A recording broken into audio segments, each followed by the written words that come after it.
Assalamualaikum warahmatullahi wabarakatuh. Alhamdulillahirabbil alamin wassalatu wassalamu ala asrofil anbiya'i wal mursalin wa ala alihi washabbihi ajmain.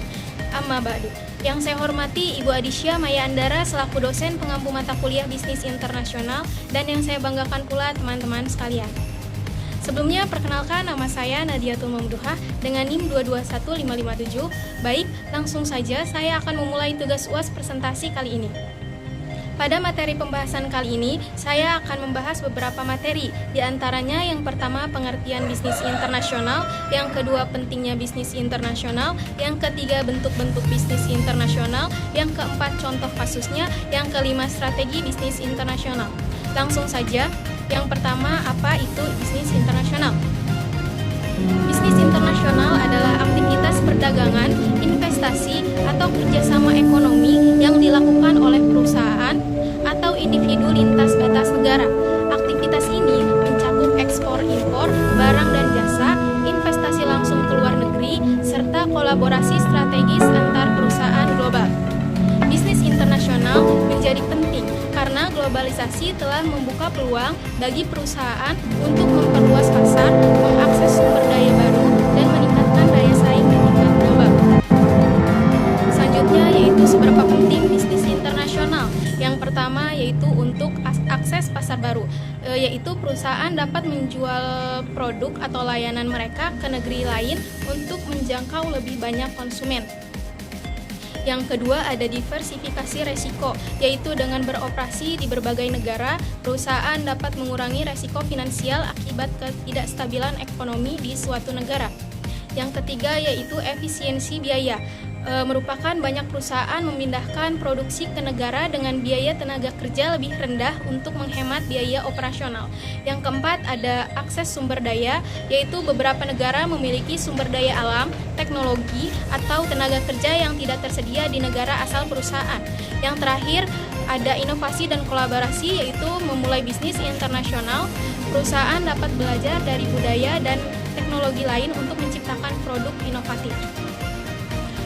Selanjutnya ada bentuk-bentuk bisnis internasional. Yang pertama ada ekspor-impor. Ekspor yaitu menjual barang atau jasa ke negara lain. Yang kedua ada impor, membeli barang atau jasa dari negara lain.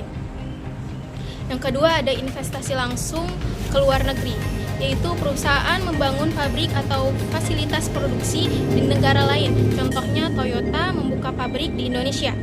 Yang ketiga yaitu kerjasama strategis dan aliansi global. Perusahaan dari berbagai negara bekerja sama untuk berbagi teknologi atau pasar. Contohnya yaitu Starbucks bekerja sama dengan mitra lokal di berbagai negara. Yang keempat ada franchise internasional, yaitu memberikan hak kepada mitra lokal untuk menjalankan bisnis dan merek tertentu. Contohnya yaitu McDonald membuka cabang di seluruh dunia melalui sistem franchise.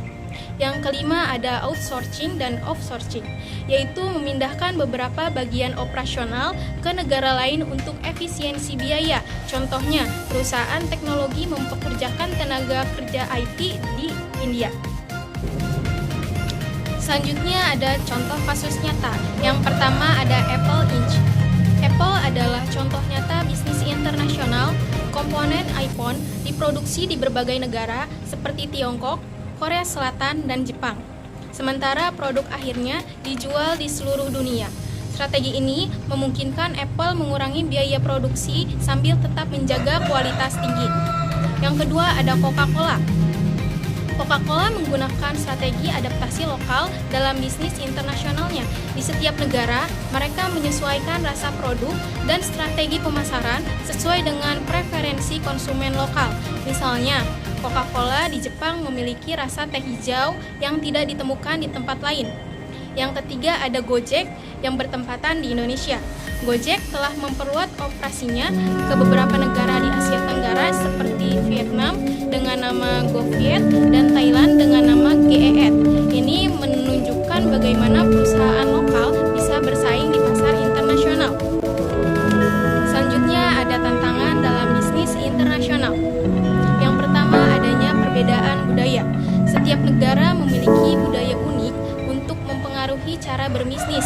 Yang kedua ada regulasi pemerintah, yaitu peraturan perdagangan antar negara sering sekali berbeda-beda dan kompleks. Yang ketiga yaitu fluktuasi nilai tukar mata uang, yaitu nilai tukar mata uang yang tidak stabil dan dapat mempengaruhi keuntungan. Yang keempat yaitu adanya persaingan global, yaitu merupakan perusahaan harus bersaing dengan pemain besar dari berbagai belahan dunia. Yang kelima ada isu logistik, yaitu mengelola rantai pasokan global membutuhkan perancangan yang matang. Selanjutnya ada strategi sukses dalam bisnis internasional. Yang pertama ada riset pasar mendalam, yaitu memahami kebutuhan konsumen lokal, budaya, dan regulasi hukum. Yang kedua ada adaptasi produk, yaitu menyesuaikan produk dengan preferensi lokal tanpa menghilangkan identitas merek mereka. Yang ketiga yaitu kerjasama dengan mitra lokal, yaitu bekerjasama dengan mitra lokal dapat membantu memahami pasar lebih baik. Yang keempat, manajemen resiko keuangan, yaitu menggunakan lindung nilai atau hedging untuk melindungi bisnis dari fluktuasi nilai tukar mata uang.